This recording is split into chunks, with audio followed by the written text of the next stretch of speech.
یہ کہانی ہے ایک اکبر نام کے شخص کی۔ اکبر اپنے والدین کے ساتھ رہتا تھا۔ اس کا والد موچی تھا۔ اکبر سرکاری اسکول میں پڑھتا تھا۔ اسے کہانیاں پڑھنے کا بہت شوق تھا۔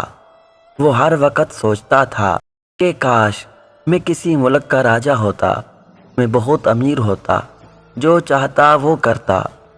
وہ اکثر خواب دیکھتا کہ وہ راجا بن گیا ہے، سب اس کے احترام میں کھڑے ہیں، عالی شان محل ہے جہاں وہ ہیرے جواہرات کے تخت پر بیٹھا ہے، مگر جب وہ اٹھتا ہے تو خود کو اس چارپائی پر پاتا ہے۔ ایک دن اکبر اپنے گھر کے قریب جنگل میں گیا۔ اچانک اس نے ایک بلی دیکھی۔ اس نے دیکھا کہ بلی کے پیر میں کوئی نوکیلی چیز چبھی ہوئی ہے۔ وہ بلی کے پیر سے وہ نوکدار چیز نکالتا ہے تو وہ بلی ایک خوبصورت پری میں تبدیل ہو جاتی ہے۔ وہ پری کہتی ہے، تم نے جادوئی تیر نکال کر مجھے آزاد کرایا، میں تمہاری احسان مند ہوں، اس لیے تمہاری کوئی دو خواہش پوری کروں گی۔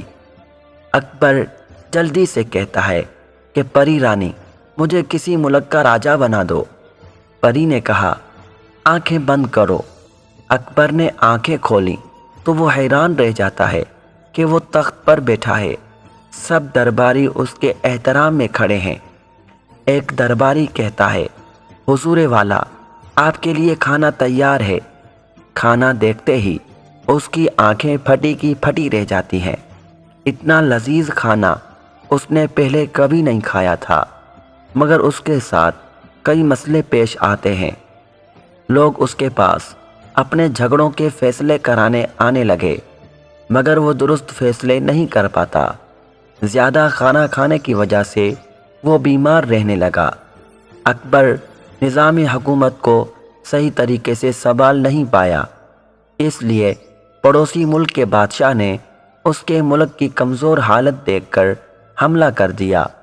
اکبر کو جنگ میں لڑنے کا کوئی تجربہ نہیں تھا، اس لیے وہ ہار گیا۔